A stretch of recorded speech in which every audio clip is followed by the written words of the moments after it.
ওই তো বাবা, যাই এখন। বাবা, একটু শাড়িটা ঠিক করে দাও না। বৌমা, এটা তুমি কি বলতেছো? তোমার শাড়ি তুমি ঠিক করে নাও। না বাবা, তুমি ঠিক করে দাও, আমি পারতেছি না। না না বৌমা, এইটা আমি পারবো না। আমি তোমার শ্বশুর, আমি কি করে তোমার শাড়ি ঠিক করে দেব? বাবা, তুমি আমার শ্বশুর ঠিক আছে, তুমি তো আমার বাবার মতো। নাও, কিচ্ছু হবে না, নাও তুমি পরাই দাও। আর হ্যাঁ, আমি তো তোমার সন্তানের মতো, কি হয়েছে তুমি পরাইলে? নাও। না মা, তুমি যাই বলো, আমি এটা করতে পারবো না। আচ্ছা, তোমার মেয়ে হলে তুমি পরাই দিতা না? নাও, পরাই দাও। আচ্ছা ঠিক আছে, আমি আঁচলটা ধরি, তুমি পরে নাও। আচ্ছা ঠিক আছে, নাও।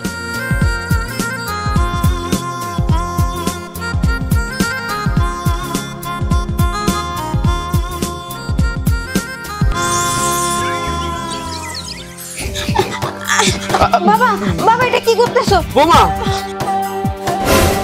তুমি কি বলো এসব? বাবা,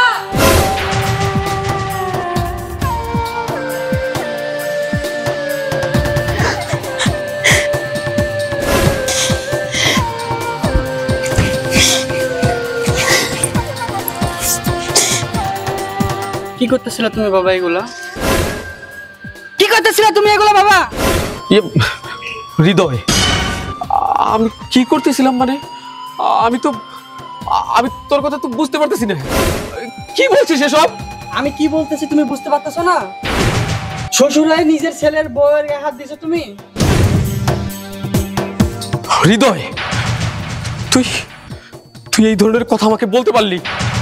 আরে, বৌমা শাড়ি পরতেছিল, সে পারতেছিল না, তাই আমার বললো যে বাবা শাড়িটা ধরেন, আমি পরবো। আমি ধরতে চাইনি, কিন্তু বৌমা জোর করলো, তার জন্য ওর শাড়ির আঁচলটা আমি ধরছি। বৌমা শাড়ি পরতেছে, এর মধ্যে আমার অন্যায় কোথায়? বল, অন্যায় কোথায়? চুপ কর তুমি। ওকে কি তুমি কাপড় পরাইতেছিলে না খুলতেছিলে সেটা আমি দেখছি। না না বাবা, তোর ভুল হইতাছে। আমি শ্বশুর হইয়া ছিছি, এইটা তুই ভুল কইতাছিস বাবা। ভুল? আমি নিজের চোখে যেটা দেখছি সেটাকে আমি অস্বীকার করবো কিভাবে বাবা? না, 100 বার অস্বীকার করা লাগবে। তুই বাবার গায়ে কলঙ্ক দেওয়ার জন্য এমন একটা কথা বলতে পারলি? বৌমা, তুমি কিছু বলো। হৃদয় সব কি বলতেছে? তুমি ওকে বলো, বাবার দোষ তাই বলো।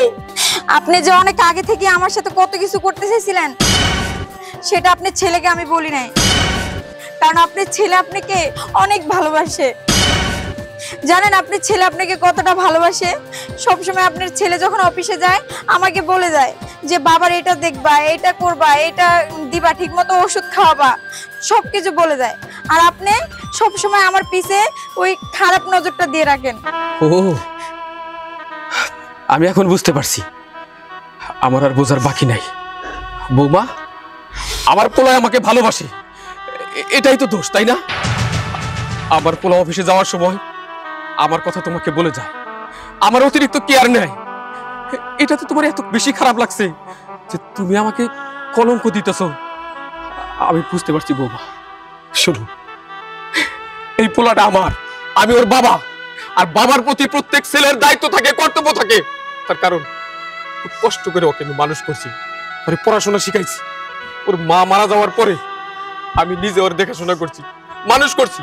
ওর মুখের দিকে তাকিয়ে আমি একটা বিয়ে পর্যন্ত করি নাই। সেই ছেলে আমাকে ভালোবাসে বলে তোমার এত সমস্যা? আরে, একটা বাবা জানে সন্তান মানুষ করতে কত কষ্ট, সেই সন্তান আমাকে ভালোবাসে বলে তোমার এত সমস্যা? বৌমা, এই কথা কিছুই বুঝিস না তুই। তোর বাবার চরিত্র নিয়ে কথা বলার আগে একবার বুঝতি তোর বাবা কেমন মানুষ। যদি বুঝতে পারতি, তুই এই কথাটা বিশ্বাস করতি না, আমার উপর কলঙ্ক দিতে পারতি না। তুমি যাই বলো বাবা, চোরে কখনো স্বীকার করে না যে আমি চুরি করছি। হৃদয়, তুই তাহলে তোর বাবার বিশ্বাস করলি না? তোর কাছে আমি চোর, আমি মিথ্যাবাদী, আমি চরিত্রহীন। ঠিক আছে বাবা, আমি তোদের সাথে থাকবো না। যেখানে আমার সম্মান নাই ওইখানে আমি থাকতে পারবো না। কিন্তু যাওয়ার আগে একটা কথা মনে রাখিস বাবা, তোর মতো ছেলের কারণে কোনো বাবা তার সন্তান মানুষ করে ভরসা পাবে না। আরে মাথার ঘাম পায়ে ফেলাই সন্তানের মুখে খাবার জোটাই দিব না, নিজে কষ্ট করে সন্তানের আরাম খুঁজবো না। তার কারণ যারা অকৃতজ্ঞ তারা কখনো বাবার কষ্ট বুঝবো না, আর আমি অকৃতজ্ঞ লোকে থাকবো না, কখনো থাকবো না।